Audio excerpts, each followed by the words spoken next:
सिद्धि की शादी के बाद वो ससुराल चली जाती है। पीछे रह जाती है भाभी रानी। सिद्धि के ससुराल जाते ही भाभी कहती है, अरे वाह जी वाह, सारे कपड़े मेरे। हाय रे पैंट, अरे वाह वाह, मजा आ जाएगा।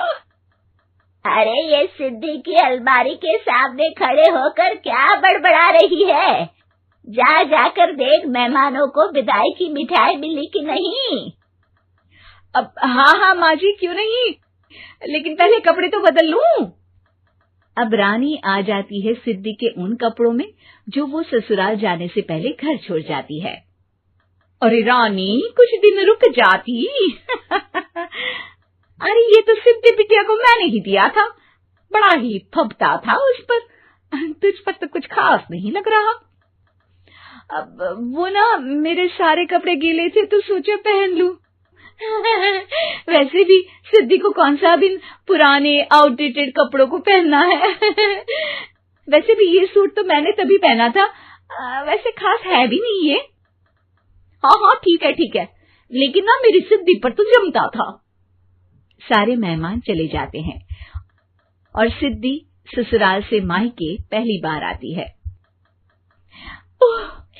अपना घर, अपना कमरा, अपनी अलमारी। ये बोलकर जैसे ही सिद्धि अलमारी खोलती है तो सामने उसके कपड़ों की जगह कुछ और ही रखा होता है। माँ, जरा कमरे में तो आना। सास और रानी वहां पहुंच जाते हैं। रानी ने पहनी होती है सिद्धि की जींस और टी शर्ट। अरे भाभी, ये क्या? ये तो मेरी बड़ी ही महंगी टी शर्ट है, इसे आपने घर में क्यों पहनी है? अरे बहुत मिलती है दीदी ये चौक की मार्केट में, 150 में। ओ भाभी प्लीज, ये एरोपोस्टल है, 2000 की एक टी शर्ट। ओहो, 2000 में तो दीदी 4 साड़ी आ जाए। अब क्या बोलूं? भाभी, ये मेरी अलमारी में छोटू के कपड़े, तो मेरे कपड़े कहाँ हैं? मेरी अलमारी में? अब दीदी आपको कौन से पुराने कपड़े पहनने थे? माना भाभी, लेकिन मैं जब घर आती तो यही सब पहनती ना। अरे तुम तो बड़ी कंजूस हो दीदी। खैर, वक्त आता है जब सिद्धि ससुराल के लिए रवाना हो रही होती है। अरे रानी, अंदर से सिद्धि का गिफ्ट ले आ, लड़की पहली बार ससुराल से मायके आई है। रानी अंदर जाती है और एक सिंपल सी साड़ी लेकर बाहर आ जाती है। ये लीजिए माँ जी। सास बेटी को गिफ्ट देकर ससुराल भेजती है। अगले दिन रानी एक सुंदर सी साड़ी पहनकर सामने आती है। अरे रानी, ये तो वो साड़ी है जो मैंने सिद्धि को देने के लिए दी थी जब वो ससुराल ले जाती, लेकिन ये तूने कैसे पहन ली? अरे माँ जी, ये साड़ी तो मुझे बहुत पहले से ही पसंद थी, लेकिन चिंता ना करिए, मैंने सिद्धि के लिए भी अच्छी सी साड़ी दी है। हाँ। तभी सिद्धि का फोन आता है। क्या माँ, कुछ अच्छा तो दिया होता ससुराल ले जाने के लिए। अरे पहले दिखा दिया होता। ये चमकते हुए पैकेट में नौकरानी वाली साड़ी मत दिया करो माँ। अरे बेटे, वो तेरी भाभी ने ना गलती से उससे पैकेट बदल गया। हाँ, मैं कल ही तेरे भाई के हाथ से तेरा वाला पैकेट भेज दूंगी। अरे रहने दो माँ, आई एम श्योर भाभी ने अभी वही साड़ी पहनी होगी जो तुमने मेरे लिए रखी थी। तुम तो समझ नहीं पाई उनको।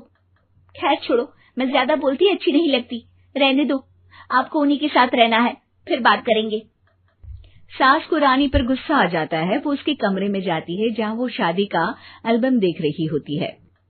रानी, मार्केट जाकर एक ऐसी ही साड़ी लेकर आ, कल प्रतीक जाकर सिद्धि के घर दे आएगा। अरे क्यों माँ जी, कितनी साड़ी देनी है दीदी को? यहाँ कोई सेल लगी है क्या? अरे चुप कर, मेरे बेटी के हिस्से की साड़ी खुद पहन ली, अब ज्यादा ज्ञान बांट रही है।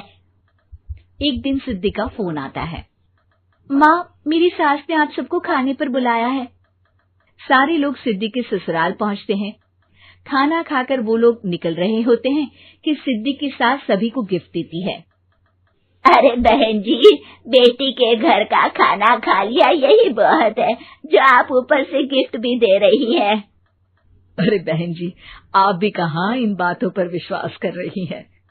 सास सभी को गिफ्ट देती है, लेकिन रानी को जो साड़ी देती है वो अजीब सी हरे रंग की लाल रंग के बड़ी छाप वाली होती है। अरे छी, ये कौन पहनेगा? सासू माँ को तो जरी वाली इतनी सुंदर, और मेरे लिए ये नौकरानी वाली।